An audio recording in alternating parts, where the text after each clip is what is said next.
নমস্কার বন্ধুরা, রয়্যাল কিচেনে আপনাদের সবাইকে স্বাগতম।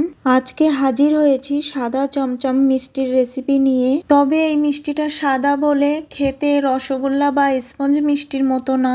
এই চমচম মিষ্টির স্বাদ একদমই আলাদা। ভিডিওটি কেটে না দিয়ে শেষ অবধি দেখার অনুরোধ রইল। তো বন্ধুরা, এবার রেসিপিটা দেখে নেওয়া যাক। এখানে আমি 200 গ্রাম মতো ছানা নিয়েছি। এবার এই ছানার মধ্যে দিয়ে দেব 1 চামচ ময়দা। 100 গ্রাম ছানার জন্য হাফ চামচ ময়দা দিতে হবে। আর দেব 1 চামচ গুঁড়ো করা চিনি। 100 গ্রাম ছানাতে চিনিটাও হাফ চামচ দিতে হবে। এবার ছানাটা মেখে নেব। আর মিষ্টি পারফেক্ট বানাতে গেলে ছানাটা সফট করে কাটিয়ে নিতে হবে।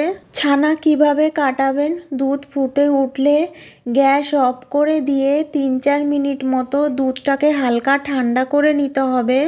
তারপরে টক দই, ভিনেগার বা লেবুর রস যে কোনো একটা দুধের মধ্যে দিয়ে 1 মিনিট মতো নাড়িয়ে নিলে ছানাটা কেটে আলাদা হয়ে সবুজ জল বেরিয়ে আসবে। তখন বুঝতে হবে ছানা কাটানো হয়ে গেছে। তারপরে সঙ্গে সঙ্গে ছানাটা ছেঁকে নিতে হবে, তবেই ছানাটা পারফেক্ট এবং সফট হবে। আর ছানাটা সফট হলে বেশি সময় ধরে মাখতে হবে না, 6-7 মিনিট মতো মেখে নিলেই হবে। ছানাটা আমার মাখা হয়ে গেছে। ছানাটা মাখতে আমার 6 মিনিট মতো সময় লেগেছে। এবার একটা সুতির কাপড় দিয়ে ছানার ডোটা ঢেকে রেখে শিরা তৈরি করে নেব। শিরা তৈরি করার জন্য আমি এই পাত্রের মধ্যে 1 কাপ চিনি দিয়ে দেব। পরিমাণে 350 গ্রাম মতো আছে। এবার এই চিনির কাপ মেপেই আমি 5 কাপ জল দিয়ে দেব।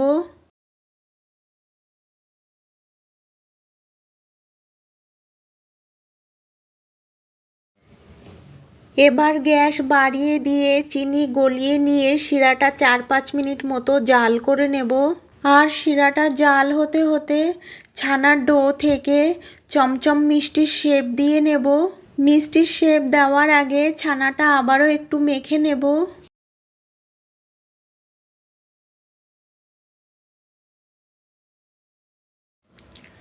এবার এই ছানার ডো থেকে লেচি কেটে নেব। এই ছানার ডো থেকে 12টা লেচি কেটে নিয়েছি। এবার চমচম মিষ্টির শেপ দিয়ে দেব। প্রথমে একটি ছানার ডো হাতে নিয়ে এইভাবে গোল করে নিয়ে তারপরে এইভাবে লম্বা করে নেব।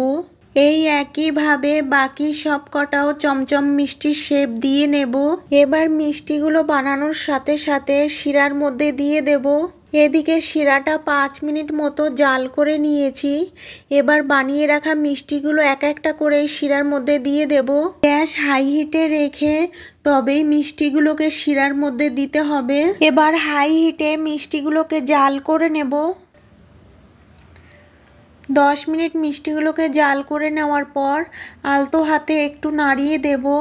এই সময় মিষ্টিগুলো খুবই নরম থাকে, তাই খুব সাবধানে নাড়াতে হবে, নইলে মিষ্টিগুলো ভেঙে যেতে পারে। নাড়িয়ে নেওয়ার পর হাই হিটে মিষ্টিগুলোকে আরও 20 মিনিট মতো জাল করে নেব। 30 মিনিট সময় ধরে মিষ্টিগুলোকে জাল করে নিয়েছি। এবার গ্যাস অফ করে দেব।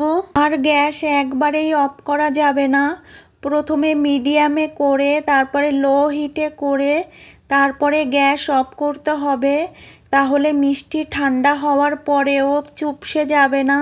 এবার এই গরম মিষ্টির মধ্যে 2 কাপ ঠান্ডা জল দিয়ে দেব।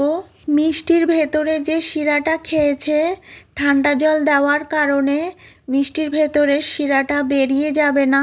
জলটা দিয়ে আবারও একটু আলতো হাতে নাড়িয়ে মিষ্টির ভেতরে গরম ভাপটা বার করে নেব। এবার ঢাকা দিয়ে 7-8 ঘন্টা মতো রেখে দেব। আপনারা চাইলে মিষ্টিটা ঠান্ডা করেই পরিবেশন করতে পারেন, তবে 7-8 ঘন্টা রেখে পরিবেশন করলে মিষ্টির টেস্টটা অনেক ভালো হয়। 7 ঘন্টা পর ফিরে এসেছি। এবার ঢাকাটা তুলে নেব। এবার মিষ্টিগুলোকে তুলে স্ট্রেনারের মধ্যে রেখে বাড়তি শিরাটা ঝরিয়ে নেব। এইভাবে স্ট্রেনারের মধ্যে 15 মিনিট মতো রেখে মিষ্টির বাড়তি শিরা ঝরিয়ে নেব। আর এখানে আমি মাওয়া নিয়েছি। মাওয়াটা 500 ml লিকুইড দুধ দিয়ে বানিয়ে নিয়েছি। আর আমার চ্যানেলে মাওয়ার রেসিপি শেয়ার করা আছে, আপনারা চাইলে দেখে নিতে পারেন। এবার একটা করে মিষ্টি এই মাওয়ার মধ্যে দিয়ে কোট করে নেব। এইভাবে ঘুরিয়ে ঘুরিয়ে মিষ্টিটা মাওয়া দিয়ে কোট করে নেব। এই একইভাবে সবকটা মিষ্টি মাওয়া দিয়ে কোট করে নেব। এইভাবে চমচম মিষ্টি বাড়িতে বানিয়ে খেলে আশা করি আর দোকান থেকে কিনতে হবে না। এবার একটা মিষ্টি কেটে দেখিয়ে দিচ্ছি। দেখুন মিষ্টিটা কত নরম এবং ভেতরে রসালো হয়েছে। আর এই চমচম মিষ্টিটা খেতে যে কি ভালো হয়েছে, আপনারা বানিয়ে না খেলে বুঝতেই পারবেন না। এই চমচম মিষ্টি বাড়িতে বানিয়ে খেয়ে কেমন লাগলো কমেন্ট বক্সে জানাতে একেবারেই ভুলবেন না। আজকের রেসিপি কেমন লেগেছে যদি ভালো লাগে লাইক শেয়ার সাবস্ক্রাইব করে আমার পাশে থাকার অনুরোধ রইল। আর পাশে থাকা বেল আইকনটি ক্লিক করে রাখবেন, এতে করে যখনই কোনো নতুন ভিডিও আপলোড দেব সর্বপ্রথম আপনার মোবাইলে পৌঁছে যাবে। সবাই ভালো থাকবেন, সুস্থ থাকবেন। আর আমার এই ভিডিওটা শেষ অবধি দেখার জন্য আপনাদেরকে অনেক অনেক ধন্যবাদ।